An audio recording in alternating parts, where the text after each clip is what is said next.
I was doing K-Side Press, and I'm here with UFC bantamweight Nate Maness. How are you? I'm good, man. No complaints over here. How you doing? I'm good, man. I'm good. I'm excited to be talking with you. Firstly, how are your holidays? And I know in 2020 you were cutting weight around Thanksgiving. How was that? And it wasn't too bad. Especially when you got a fight coming up. You know, you're kind of focused, zoned in. You're not really thinking about the food anyway. But afterwards, me and some friends got together. I ate as much as I could. I had a broken jaw, so my jaw was wired shut. So I guess I drank my food the best that I could. And Christmas was great. Everything's good here. Awesome. Yeah, I want to start with your fight against Tony Gravely. So, well, first of all, with that fight, I guess were you disappointed or annoyed that everyone kind of just forgot about your comeback of the year? Because I mean that was one of the best of the year, and I feel like everyone kind of forgot about it.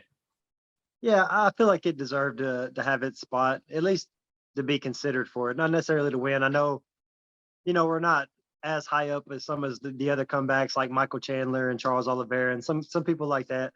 But just to be recognized would have been good. But it is what it is, man. I made my money. It's all right. It'll be all right.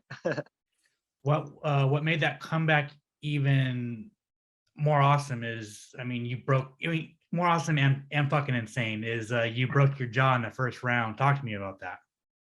Yeah, that shot that he dropped me with at the end of the first round, it was a clean break all the way through. I was wired up for 6 weeks. I just sparred actually tonight for the first time. So my fight was in September 18th. So 2 days from now, it'd have been 5 months that I hadn't even thrown a punch at somebody. So it was good to get back in there, get the hands moving again. As far as the fight goes, leading into that second round, my teeth were kind of loose. So I was kind of messing around with them. No pain. We get so much adrenaline in there. So it was really just to come out there and finish the deal, man. I still felt like I was in the fight, so it was really just to go and win. So, did you know that your jaw was broken? I didn't know specifically. I really didn't know for a couple hours after. We ended up going to the casinos there in Las Vegas, and we tried to order some pizza. Man, I couldn't get the pizza. I couldn't open my jaws enough to get the pizza in my mouth. And I don't. If you know me, I'm all about my food. So that was the last line for me. Take me to the ER, man. Something's wrong. Yeah, I mean, I was gonna say, like, you did media after your fight and you did Yeah. interviews. I mean, did you feel it while doing interviews? Do you remember? Yeah, it was throbbing, but I never had a broken jaw, man. It was hard for me to say. My one of my coaches is I've seen guys with broken jaws, you wouldn't be doing what you're doing. So I kind of took his word for it. But it really started to swell up 2 or 3 hours after, kind of become unbearable. And yeah, man, clean break all the way through. What was the recovery process like? I got wired up, brackets put in my gums. I was having to puree all my food, all meals. One of the harder things that I've ever done, man. Especially, I'm about my food, especially come after a weight cut. That's another thing. All we want to do as fighters is eat after a weight cut. I usually get up to about 60, 165. I never got over 46. I just couldn't get my weight back on. I'm still sitting at like 52 right now, so it just never really came back on. It's a different process, man. I hope to not have to do it again. How long after were you able to eat food again? I started eating food 7 weeks after. Yeah. So And like no November 10th, somewhere around in there. what was your first meal? They told me to not eat any kind of steak, nothing hard. So the first thing I do is go buy me a steak, of course. And man, we made it work. I just cut it into little bitty pieces, so I didn't even really chew it. I just kind of swallowed it. But you'll make it work. You'll find a way. For sure, for sure. I mean, looking back at that fight, how did you feel about your performance? There's so much more that I feel like I could do. I feel like my performance was a lot better than I had shown in the Luke Sanders fight. So I guess progression is always a good thing. As far as like in training, I feel like there's so much more that I can show. I'd like for it to be cleaner. I mean, obviously everybody would without taking that shot and this and that, but I outstruck Tony. I think Tony's a great fighter. I think I stuffed 7 out of the 8 takedowns, and he's a D1 All American wrestler, great takedowns.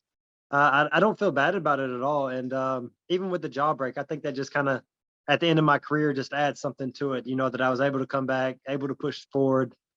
Toughness is something I've shown in the UFC, and I hope to stop showing that so much and maybe just cleaner wins. But it is what it is, and I'm happy with what happened. Was that the best win of your career? The best performance, Best win, best or best performance? man, especially on local shows, I went in there, had some really good, solid performances, but it really comes down to the opponent. Probably the win that matters the most to me, and me and him have actually become pretty good buddies now. I'm not sure if you're familiar with Jesse Arnett. He's from Canada. I fought him for his TKO bantamweight, and that's when I really got that taste of that next step up. A real veteran who had been there at some tough wars with like Johnny Bedford and guys like that. That win means more to me than any win to date, to be honest with you. Awesome. Actually, you know what? I remember watching that fight, and yeah, that was a fantastic win on your part. Thank you. There's no doubt that the bantamweight division is the most stacked in the UFC. I mean, the top 15 is ridiculous, but if you look past it, I mean, the top 45, it's just ridiculous. Yeah. So you're 14-1, 3 UFC wins, 2 of those were finishes. You have a over 57% finish rate. Why are you so overlooked? I don't run my mouth. I think it's as simple as that, to be honest with you. I think especially if I show what I know that I can do, my skills line up with anybody else's skills. I took down Tony in that fight. I can wrestle with these D1 guys. I think my power, I don't think Peter Yan has more one punch power than I do. He might be more experienced and maybe more skilled here or there, but as far as just power, I don't think there's anybody that hits harder than I do. Maybe some that hit hard. I think I can compete with anybody. And I say that for not just myself, the whole division. Like you said, it's so stacked. Anywhere from 15 to 50 can compete with those top 10. They might lose, but they're in the fight. And it's so many good fighters, and I'm excited. And I also feel the pressure of being in here with so many great fighters, and we're all, vying for our spot and our opportunities. It's a good time to be a part of 135. It's predict. You just look at those rankings, man. It's Yeah. so fun. You say that you're not much of a talker. I mean, do you feel that you need to, force trash talk in order to get noticed, or do you think that your performances will just be enough? To get noticed and maybe be on a Sean O'Malley hype train and this and that, yeah, I should probably talk. Am I going to? I don't have any plans to. Um, that every interview you got to keep that persona, and when you're meeting fans you got to keep, and it's just not me, man. I'm a down to earth, humble, nice guy. Anybody can beat me on any night, and you can't convince me otherwise. I'm here to compete. I'm here to show off what I worked hard to do. If my performances don't win people, I've won 2 bonuses. If that's not good for the fans, maybe I'm not your guy. But if you like to see guys break their jaw and come back and throw heavy hands, maybe you need to check in and watch one of my fights. Sure, for sure. What do you want the rest of your, or what do you want your 2022 to look like? Yeah, I'd like to get back in there. Probably May at the latest. I had my first sparring night. I think everything's going to flow really easy. It's just getting over that mental hump of getting punched again and stuff like that. Sean O'Malley's always a good opportunity. Me and Adrian Yanez have been calling each other back and forth for a year now. I really like the Lewis Smoka fight. There's so many good guys, man. You can really throw us in there with anybody, and I think you're going to be entertained. If you had all right, I think those 3 names are fantastic: Lewis Smoka, Sean O'Malley, Adrian Yanez.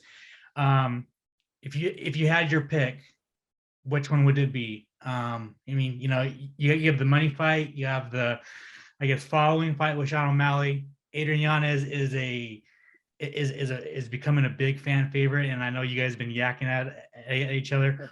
Which one do you want the most? If they laid me 3 contracts out, I'm Sean O'Malley every time. And not because I have anything against him, man. He brings a following. I think that I have a good style for him. I think I'm pretty hard to put away, and I'm going to move forward and walk him down. And my wrestling is something that I haven't shown yet, but it's definitely there. And not even to say that I care to strike with Sean. I'm okay with to get his pepper fists and this and that and move forward, tuck my chin, and throw bombs. I'm here for it. If I had to put one at Sean, I don't necessarily see him signing that even though he likes to fight unranked fighters, I think he doesn't show me any attention. So he must know something that I don't know. But I'm okay with getting built up too, man. Like guys like Louis Smoka, John Castaneda just had a really good win over Miles Johns. Either one of those guys are great opponents, man. It's so stacked. But yeah, man, I'd love to get 2 or 3 wins this year and be cracking that top 15 by next year. Yeah, I mean it's you're creeping towards it. The Adrian Yanez fight, I know that he's the one in that fight. I know you won the fight. What started that? I happened to mention his name, man. I didn't even really know a ton about him. I always like to be prepared because that's the questions you're always going to get asked after your fight. Who do you want to fight next?